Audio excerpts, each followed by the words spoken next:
नमस्कार मित्रांनो, माझं नाव आहे भालचंद्र. मराठी ज्योतिष कट्ट्यामध्ये आपल्या सर्वांचं स्वागत आहे. आजच्या व्हिडिओमध्ये आपण चर्चा करणार आहोत सिंह राशीचं मार्च 2024 करता संपूर्ण राशीफळ कसे असेल, ग्रहयोग कसे असेल, राज्य राशांतर आणि ते तुमच्या राशीवरती कशा प्रकारे प्रभाव पडणार आहे. तुमच्या जीवनाचं असं कोणतं क्षेत्र आहे की जे सर्वात जास्त कंप्लीट होणार आहे, या सर्व संदर्भातली खुलासेवार चर्चा आपण या व्हिडिओमध्ये करणार आहोत. आपलं याचे चॅनल आहे मराठी ज्योतिष कट्टा. या चॅनलद्वारे मेष राशीपासून ते मीन राशीपर्यंत सर्व ज्या 12 राशी आहेत, त्या सर्व 12 राशींचं मार्च 2024 करता राशीफळ का असेल या संदर्भातले व्हिडिओ अपलोड होत आहेत. आपण त्याचा आनंद जरूर घ्या. तर आजच्या व्हिडिओमध्ये आपण चर्चा करणार आहोत सिंह राशीबद्दल.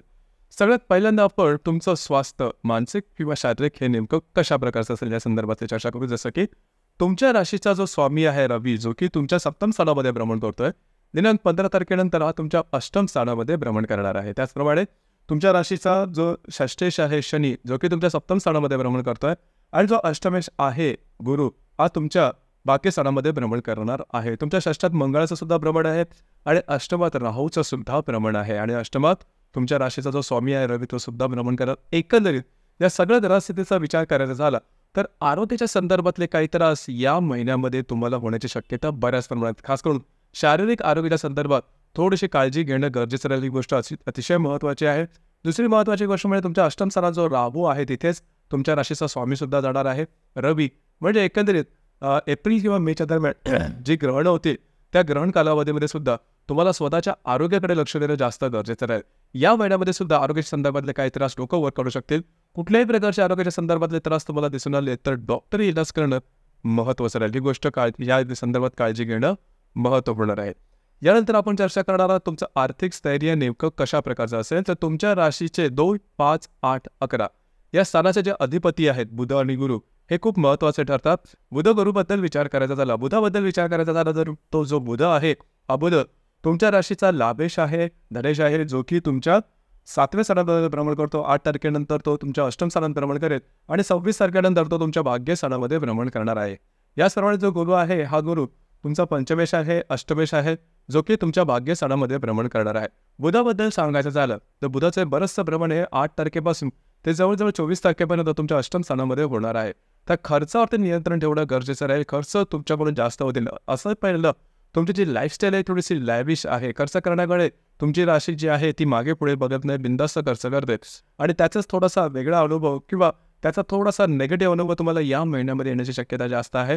तर खर्चावरती नियंत्रण ठेवणं थोडंसं गरजेचं राहील. मात्र पंचमेश आणि जो अष्टमेश गुरु आहे तुमच्या भाग्यस्थानामध्ये भ्रमण करणार आहे. ही खूप महत्त्वाची आणि शुभफलदायी अशी गोष्ट आहे. त्याचा अनुभव तुम्ही गेल्या 7-8 महिन्यामध्ये सुद्धा बघितला असेल की गुरु हा तुमच्यासाठी खूप चांगला आहे. त्याच्यामुळे जर तुम्ही शेअर मार्केटमध्ये ट्रेड करत असाल तर काही चांगले लाभ तुम्हाला या महिन्यामध्ये निश्चित मिळतील. इझी मनी सुद्धा मिळतील.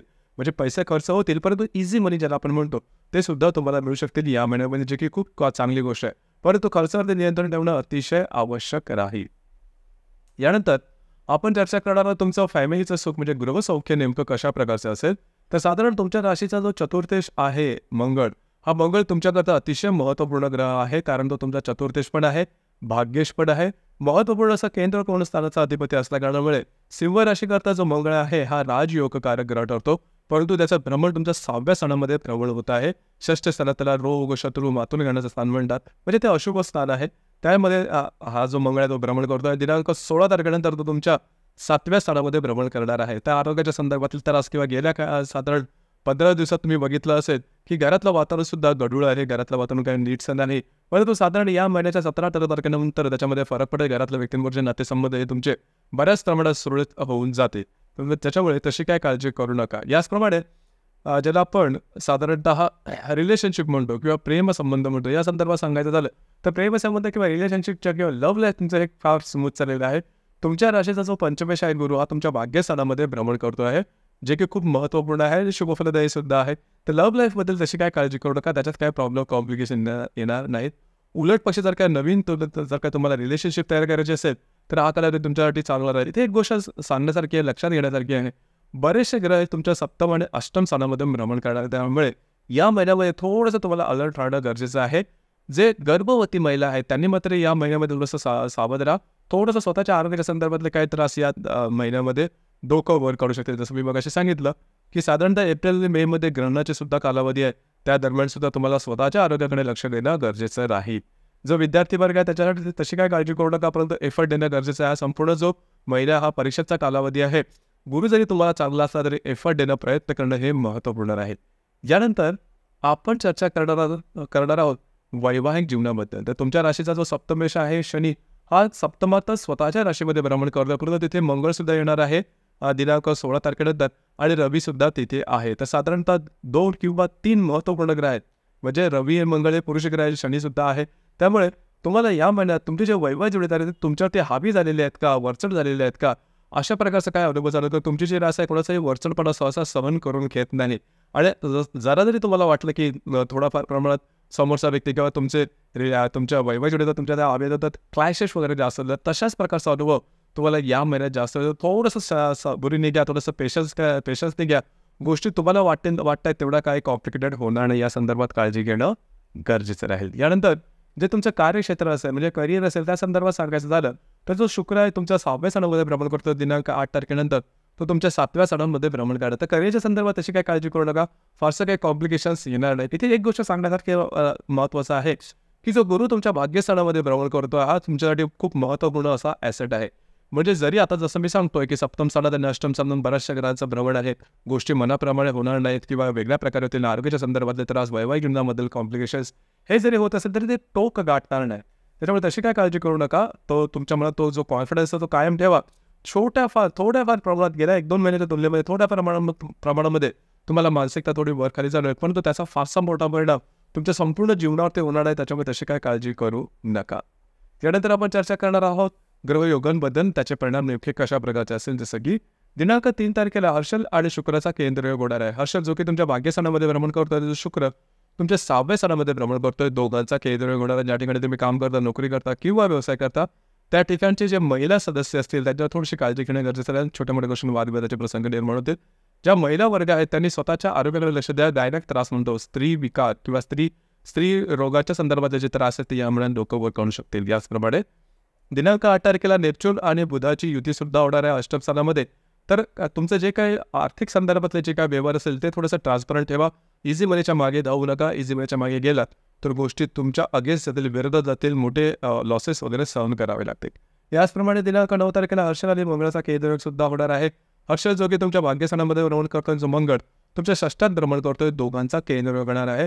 स्वतःच्या आरोग्याकडे लक्ष द्या. शारीरिक आरोग्याच्या संदर्भातले त्रास, शारीरिक म्हणजे लागणं, कापणं, खरचटणं किंवा अशा प्रकारचे काही त्रास या दरम्यान होऊ शकतील दिनांक 9 तारखेच्या आसपास. याचप्रमाणे 17 तारखेला नेपच्यून आणि रवीची युती होणार. अतिशय महत्त्वपूर्ण असा योग आहे. नेपच्यून रवीची युती तुमच्या अष्टम स्थानामध्ये होणार आहे. लक्षात घ्या, एक फार महत्त्वाची गोष्ट आहे. म्हणजे अष्टम स्थानाला आपण मृत्यू स्थान म्हणतो किंवा एका अर्थी त्याला अशुभ स्थान असं सुद्धा म्हटलं. फसवलं जाणं आणि मोठ्या प्रमाणात काही गोष्टींचा तुमच्या विरोधात वापर केला जाणं, अशा प्रकारच्या काही गोष्टी तुम्हाला या दरम्यान होऊ शकतील किंवा अनुभवू शकतील.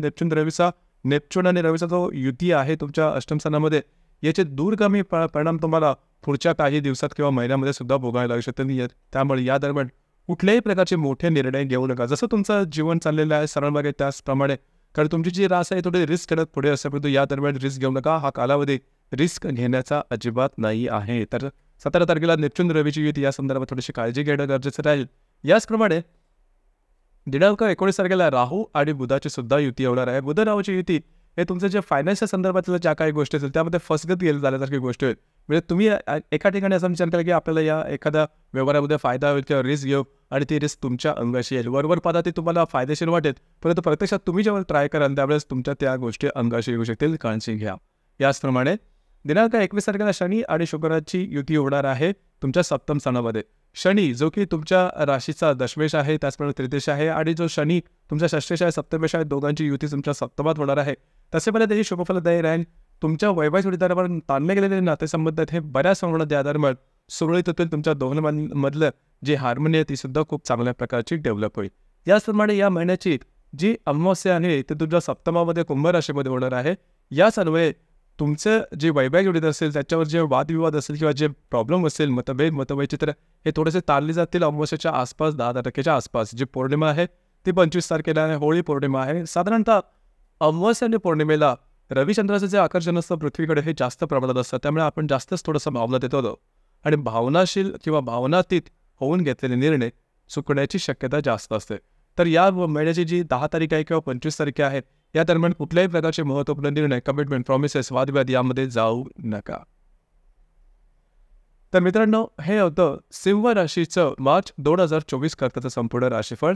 आपल्याला हे राशीफळ कसं वाटलं, आपण त्याचा अनुभव कशा प्रकारे घेतला नक्की कळवा. आणि आपलं जे चॅनल आहे मराठी ज्योतिष कट्टा हे सुद्धा लाईक, शेअर आणि सबस्क्राईब नक्की करा. धन्यवाद.